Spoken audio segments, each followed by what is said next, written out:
हाल ही के दिनों में जो नया फैशन बना है कि सनातन के बारे में कुछ भी टिप्पणी करो या सनातन से जुड़े हुए लोगों के बारे में कुछ भी करो, वाकई में आपने सनातन को राष्ट्रीय धर्म कहा था कि भाई ये एक तरह से हमारा राष्ट्रीय धर्म है। क्या सनातन जो है कैसे राष्ट्रीय धर्म है, ये आपसे संक्षेप में ये समझना चाहूँगा। और दूसरा, सनातन के ऊपर आरोप लगाना या उनके संत महात्माओं के ऊपर सवाल खड़े करना, क्या ये नया फैशन है लिबरल लोगों का?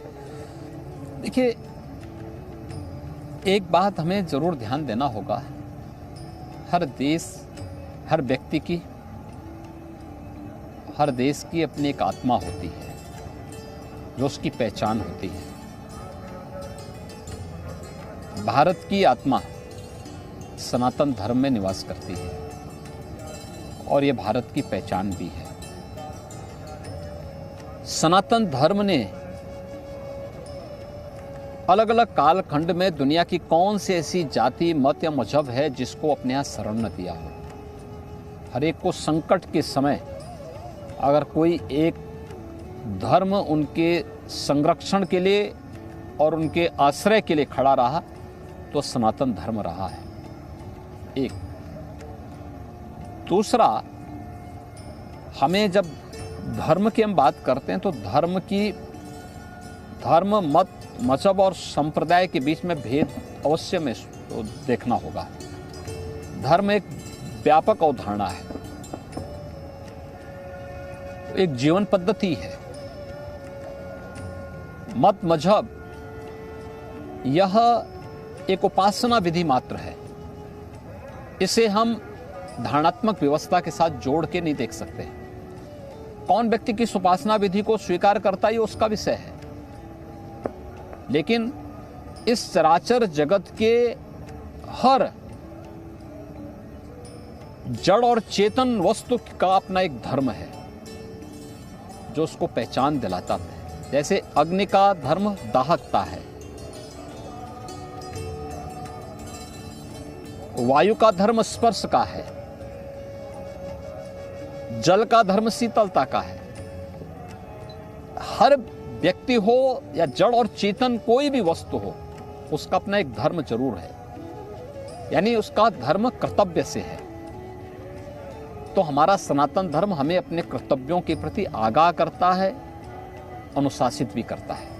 लोग बड़ा कहते हैं, मैं थोड़ा इस डिस्कशन में थोड़ा सा 5 मिनट और लूंगा आपके। लोग कहते हैं धर्म निरपेक्ष है हम। तो क्या कोई व्यक्ति अपने धर्म से निरपेक्ष हो सकता है? जैसे मैं पत्रकार हूँ, मेरा काम जो है सवाल पूछना है। इस सरासर जगत में कोई भी धर्म से निरपेक्ष नहीं हो सकता।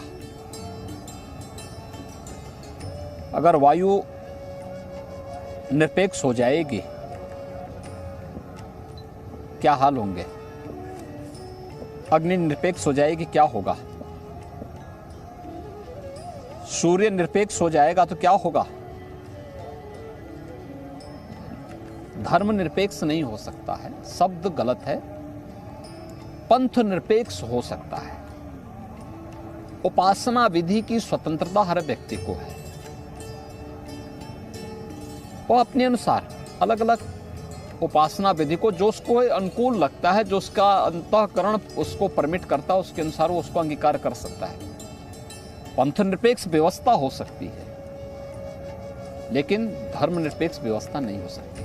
मैं एक चीज और पूछना चाहूंगा कि जब सनातन की बात होती है, धर्म की बात होती है, या फिर राजनीति की भी बात होती है, और जब सनातन और राष्ट्रवाद का परचम लहराता है, तो कई लोग कहते हैं ये तो सेक्युलर देश है, आप देश के संविधान के विरुद्ध जा रहे हैं। क्या सेक्युलर धर्मनिरपेक्ष होना है या पंथ निरपेक्ष होना है? देखिए, सेक्युलर पंथ निरपेक्ष होगा। धर्म से निरपेक्ष होने का मतलब अपने कर्तव्यों से निरपेक्ष हो जाना। धर्म निरपेक्ष होने का मतलब सदाचार से निरपेक्ष हो जाना। धर्म निरपेक्ष होने का मतलब उन जीवन मूल्यों से निरपेक्ष हो जाना जिस पर व्यक्ति और समाज का जीवन टिका हुआ है। सेकुलरिज्म की बात वे लोग हमें न समझाएं।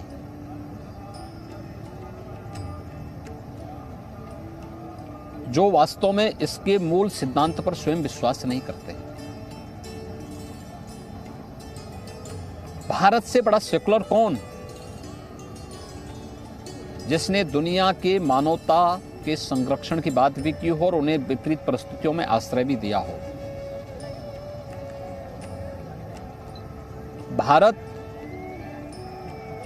जो बार बार इस बात को कहा जाता है ना, सेकुलर है ही इसलिए क्योंकि यहां पे सनातन धर्मावलंबियों की संख्या ज्यादा है और हर सनातन धर्मावलंबी इस बात पे विश्वास करता है कि अयम निज परोवेति गणना लघु चेतसाम उदार चरिता नाम तो वसुधैव कुटुंबकम। यानी ये मेरा है, ये पराया है। यह तो संकुचित बुद्धि के लोग करते हैं। उदार चरित्र के लोगों के लिए तो पूरी दुनिया ही एक कुटुंब है और यह सनातन धर्म का सनातन उद्घोष है। तब भी अगर कोई उस पर आक्षेप करता है और उसे कॉम्युनल कहता है तो मुझे लगता है कि लोगों को स्वयं, जो लोग इस प्रकार का आक्षेप करते हैं, इस प्रकार का आरोप लगाते हैं, उन लोगों को अपने बुद्धि पर एक बार विचार करना चाहिए।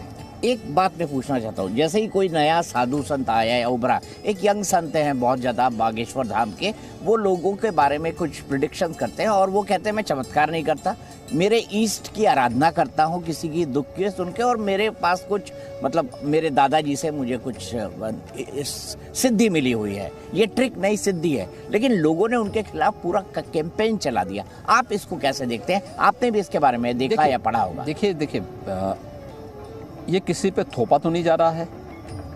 आपका विश्वास है आप मानिए, आपका विश्वास है नहीं मानिए। आपका धर्म में विश्वास है, आप मान भी सकते हैं, नहीं भी मान सकते हैं। ये हर व्यक्ति को कहीं कोई बात थोपी तो नहीं जा रही है। अब जिसको विश्वास है वह करता है, किसी एक स्थान पे करता है, जाता है, उसकी अपनी आस्था, उसकी आत्मा संतुष्ट होती है, तो आप उसके मार्ग में क्यों बाधा बन रहे हैं? लेकिन धर्म शाश्वत मूल्यों पर आधारित है।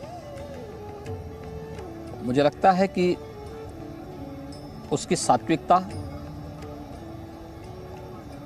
और उनके शाश्वत मूल्यों को हमें हर हाल में बनाए रखना होगा।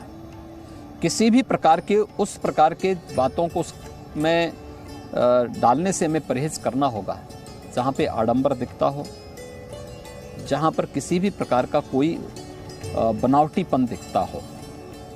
जो वास्तविकता है उसको भी पूरी शालीनता के साथ देश और दुनिया के सामने अगर हम रखें तो उसके परिणाम और बेहतर आ सकते हैं। एक बात मैं आपसे जानना चाहूँगा यहाँ पे, क्या आपको लगता है कि सनातनी कुछ जरूरत से ज़्यादा सहिष्णु है, इसीलिए हम पर हमले होते रहे इतने बड़े इतिहास के बाद, इसीलिए बार बार लोग आक्रमण करके किसी तरह से ये सच्चाई हो भी सकती है, लेकिन हम सनातन हैं इसीलिए क्योंकि हम सत्य के पक्षधर हैं।